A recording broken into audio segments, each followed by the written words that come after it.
This is Jonathan Cahn, the author of The Paradigm.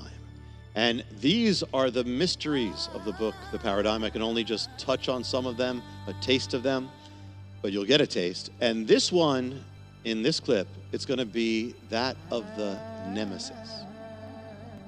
Now, just a brief, quick thing. The Paradigm is an ancient blueprint over 2,500 years ago that details what is happening right now down to the specific events, the people of our time, the events of our lifetime, and even the time when these things have to take place.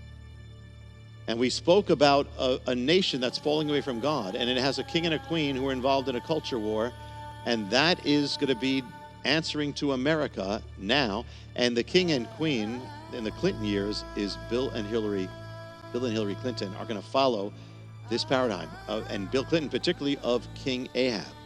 Now, in the years of King Ahab, a nemesis, an enemy, an arch enemy rises up against Israel. He's not from Israel, he's from the east of Israel. He speaks a Semitic tongue. He will threaten the nation with destruction, with invasion. Well, actually, let me go right to it. That would mean that in the years of Bill Clinton, in the Clinton years, a man will arise from the east, speaking a Semitic tongue, will threaten America, will become the arch enemy of America. Does it happen? It does. The man's name is Osama Bin Laden. He will arise in the Clinton years, actually similar. They both kind of start coming to the world stage at a similar time. And he will rise from the east of America. He will speak a Semitic tongue. He will threaten America with invasion, with attack, with destruction. But it goes further. See, the ancient enemy in the paradigm, in the Bible, in the paradigm, the first part of his name is marked by two Middle Eastern letters. It's the Beit or the B and the Nun or the N. So it forms the name, it forms the parameters of either the name Ben or Bin. So you have that BN and then the rest, you have Bin or Ben.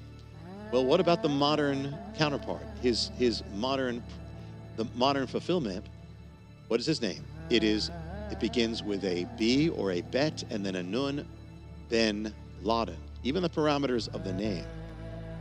But now, what happened in this time? In the paradigm, this ancient nemesis threatens the nation and he will attack it. But at one point, the king, Ahab, he basically is given by God, he has given Ben Laden, or I'm sorry, Ben Hadad actually, into his hands.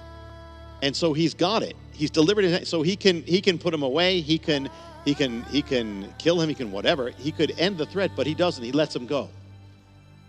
And God rebukes Ahab, says, because you did that, and now there's calamity coming on the land.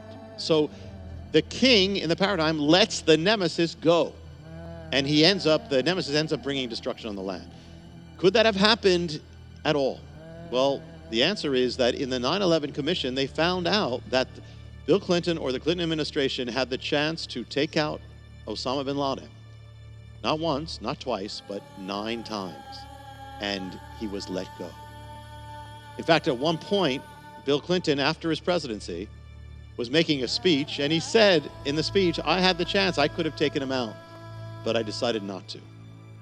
Now, this is not to judge why or why not, but he let him go. And the result was 9/11. He made this speech, Bill Clinton said that, on September 10th, 2001. The next day, 9/11 would come. Now, we're going to see more with this nemesis, but we're also going to see something so gigantic, bringing it all together and so specific. And that's going to be the next mystery in the next clip, which is clip number 8. And that's going to be the mystery of the day. Now, of course, I can only touch on some things. Whatever I'm doing is just a little surface thing, but you can get the full thing in the book, The Paradigm. It's everywhere, online and offline. And the next one is going to get into the day on clip or part 8 of The Paradigm.